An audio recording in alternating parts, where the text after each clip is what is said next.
السلام علیکم ورحمۃ اللہ وبرکاتہ۔ اکثر و بیشتر دوست احباب یہ خواب پوچھتے ہیں، کہتے ہیں کہ ہم خواب کے اندر یہ دیکھتے ہیں مسلسل کہ ہم صدقہ کر رہے ہیں۔ تو محترم بھائی یاد رکھیں، خواب کے اندر صدقہ کرنا یہ انسان کے اصل مال میں اضافے کی طرف اشارہ ہوتا ہے۔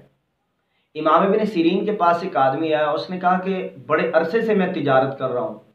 لیکن میری تجارت کا جو اصل مال ہے، پراپرٹی ہے، وہ بڑھ نہیں رہی بلکہ اس سے کم ہی ہوتی چلی جا رہی ہے۔ تو آپ نے فرمایا آپ صدقہ کرنا شروع کر دیں تو جو ہے اللہ سبحانہ و تعالیٰ آپ کے مال کو بڑھا دیں گے۔ اسی نے اسی طرح کیا اور اس نے خواب دیکھا کہ میں خواب کے اندر نا صدقہ کر رہا ہوں، اور حقیقت میں بھی اس نے صدقہ کرنا شروع کر دیا۔ تو ایک وقت آیا کہ وہ اتنا بڑا تاجر بنا اور اتنا بڑا امیر اور رئیس بنا کہ وہ کہتے ہیں کہ اپنے قبیلے کے تمام غریبوں کو مہینے کا راشن وہ دیا کرتا تھا۔ اور اسی طرح معبرین یہ فرماتے ہیں کہ اگر کوئی مسافر آدمی خواب کے اندر یہ دیکھے کہ وہ صدقہ کر رہا ہے اور بڑے خوبصورت مال کا صدقہ کر رہا ہے، تو یہ اس کے سفر آسان ہونے کی طرف اشارہ ہے اور منزل کے اوپر بآسانی پہنچنے کی طرف اشارہ ہے۔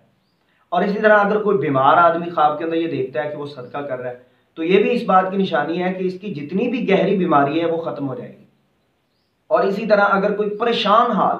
انزائٹی، ڈپریشن کا شکار آدمی یہ دیکھتا ہے کہ وہ صدقہ کر رہا ہے خواب کے اندر اور اپنی محبوب چیز اللہ کی راہ میں پیش کر رہا ہے، تو یہ اس بات کی نشانی ہے کہ اللہ سبحانہ و تعالیٰ اس کو جو ہے یہ مشکل سے نکال دیں گے اور آسانیوں کی لیے اس کے لیے دروازے کھول دیں گے۔ اور اسی طرح جو شخص جو ہے وہ نہایت ہی زیادہ غریب ہے، اگر وہ یہ خواب دیکھتا ہے تو وہ امیر ہونے کی طرف بھی وہ اشارہ ہوتا ہے۔ اور اسی طرح جو شخص یہ کہتا ہے کہ اس کا جو مال ہے، اس مال کے اوپر لوگ حسد بہت زیادہ کرتے ہیں، لوگ جو ہے بہت زیادہ چھیننے کی کوشش کرتے ہیں یا اس طرح کی کمپلین ہے، تو یہ بھی خواب کے اندر یعنی تو یہ بھی اس بات کی طرف اشارہ ہوتا ہے کہ اللہ تعالیٰ اس کے مال کو لوگوں کے شر سے بچا لیں گے، مطلب چوری سے، ڈاکے سے اور اس طرح کے دیگر عوامل جس سے مال مکمل طور پہ ختم ہو جاتا ہے۔ اور اسی طرح اگر کوئی صدقے کے اندر ردی یعنی کہ گھٹیا مال خرچ کرے تو یہ اس بات کی طرف نشانی ہے کہ اس کے جو نیک خواہشات ہیں پوری نہیں ہوں گی، کیونکہ حدیث میں آتا ہے کہ اللہ تعالیٰ اس صدقے کو قبول نہیں کرتے جو ردی قسم کا ہو، ٹھیک ہے جی۔ اور اسی طرح اگر کوئی دیکھے کہ وہ سب سے محبوب چیز اللہ کی راہ میں خرچ کر رہا ہے، مثال کے طور پہ سب سے پیاری سے پیاری چیز جو ہے وہ اس کا کوئی مال ہے، کوئی بکرا ہے، اسی طرح کوئی بچھڑا ہے، گائے ہے، وہ اللہ کی راہ میں کسی کو دے دیتا ہے یا پیسے دے دیتا ہے یا گندم دے دیتا ہے، اس طرح کی کوئی اچھی جنس والی اچھی چیز دیتا ہے،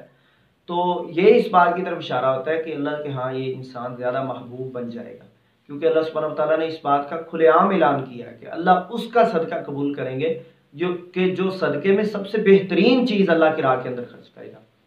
تو یاد رکھیں خواب کے اندر صدقہ کرنا یہ اس کی بہت اچھی تعبیر ہے۔ بعض معبرین یہ فرماتے ہیں کہ اگر چور